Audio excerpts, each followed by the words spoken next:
Now we will see some steps for compound units of measurement. So let's see. Let us go to inventory. Let us go to the inventory info and let's select stock groups and then create. Here we can type the name groceries and then we can create a stock group and then we will add units of measurement and create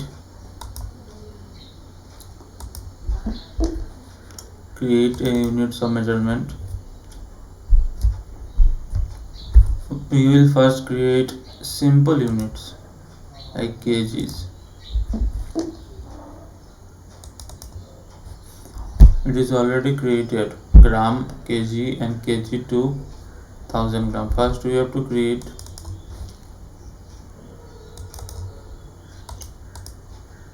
simple and then here we type kgs.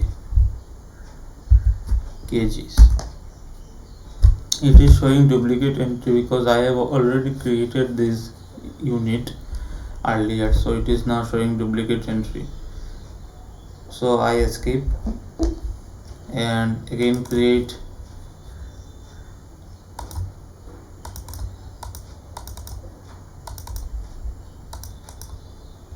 simple and then I create grams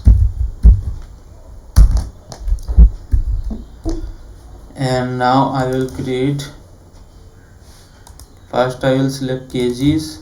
After selecting compound type unit I will select kg and here I will press 1000 and I will select grams and accept it. Yes, so unit kg of 1000 gram already exists. I have already made this unit, so it is showing error. So since I have already created, now let us buy some rice and groceries, pulses, rice, sugar. These all things I have created. Now I will create stock items and under stock items I will create names like pulses. Under groceries, kgs of gram, standard rate. Yes, I will apply standard rates from 1st April and the pulses is I have bought in 80 rupees per kg and I will sell it 120 rupees.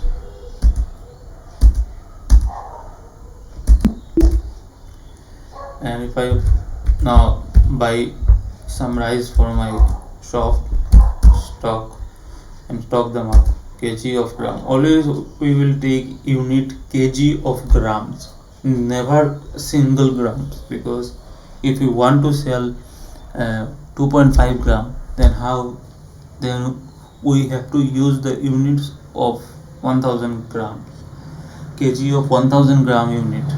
So let us select standard rate. Yes, and here we select the rate of the rice is 20 rupees per kg and I have sold it at 25 rupees, suppose.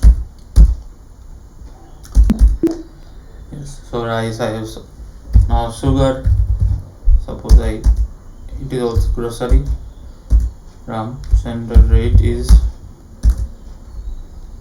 40 rupees and I have sold it at 44 rupees per kg.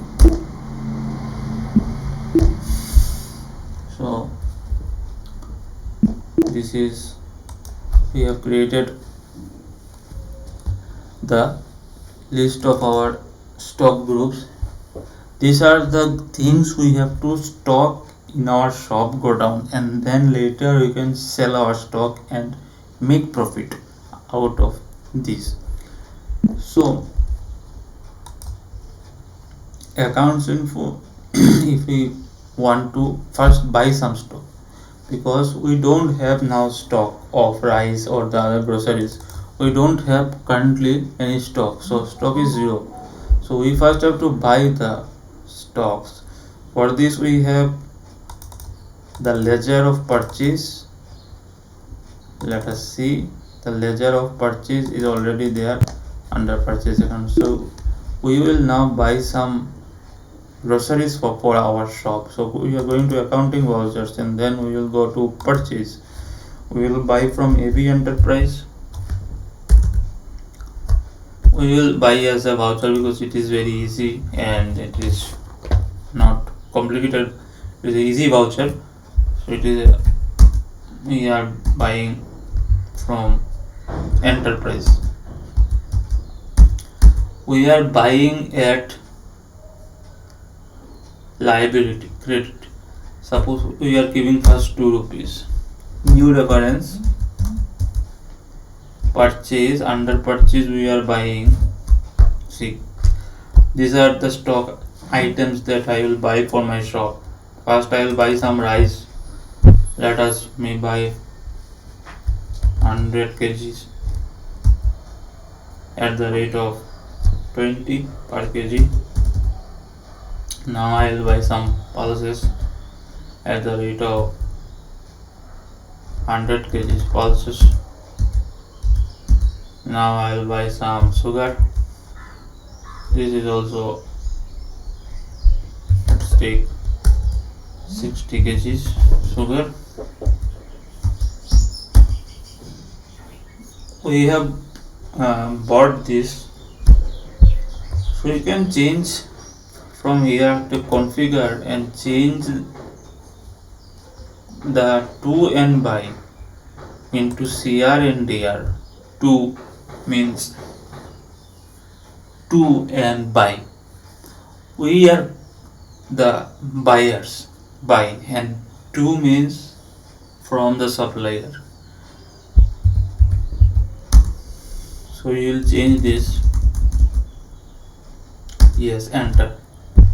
Now we can see that 2 is changed to CR and buy is changed to DR. 2 is changed to CR. Enter. We will select enter, enter, enter. Now we will change. This is our actual price of our purchase. We will purchase with this amount 2400. Okay, so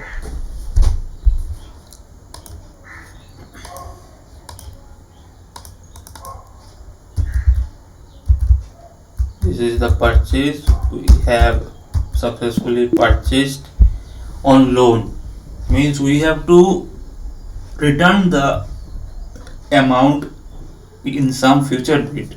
So it is sundry credit, because AB Enterprise is under sundry creditors.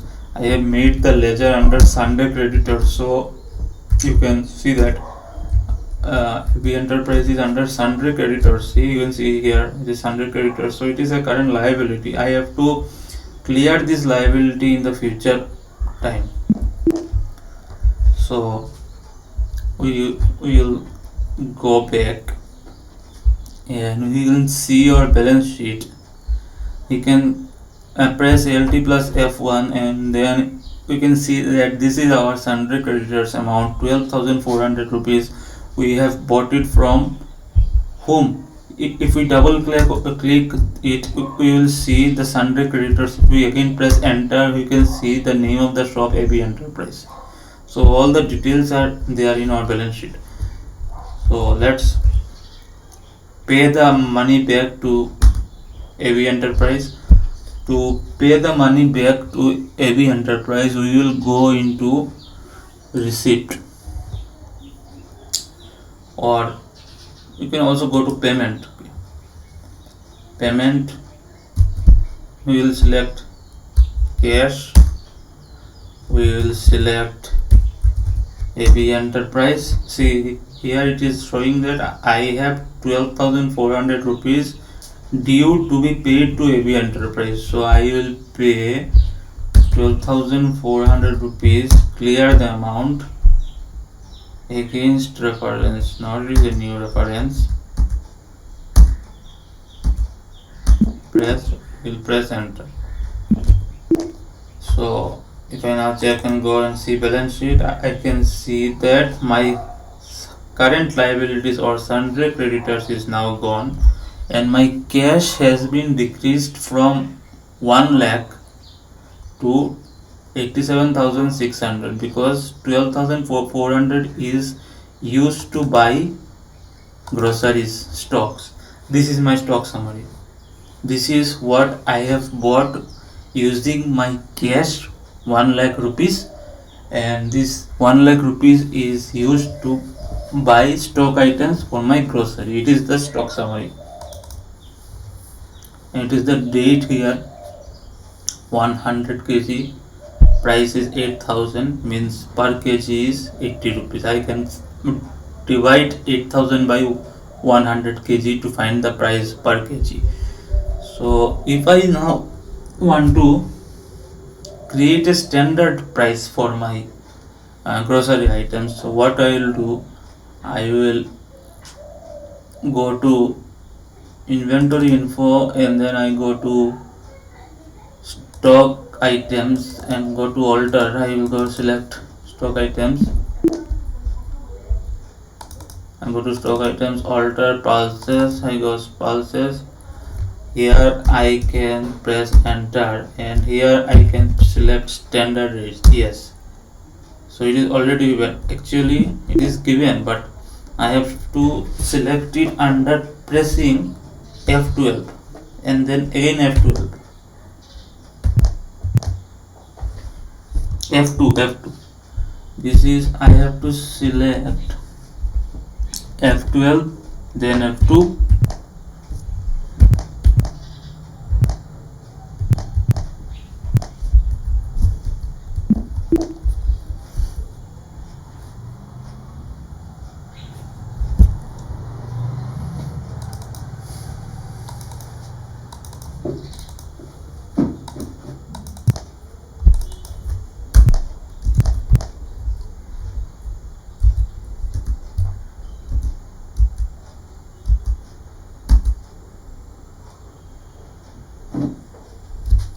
F12 F12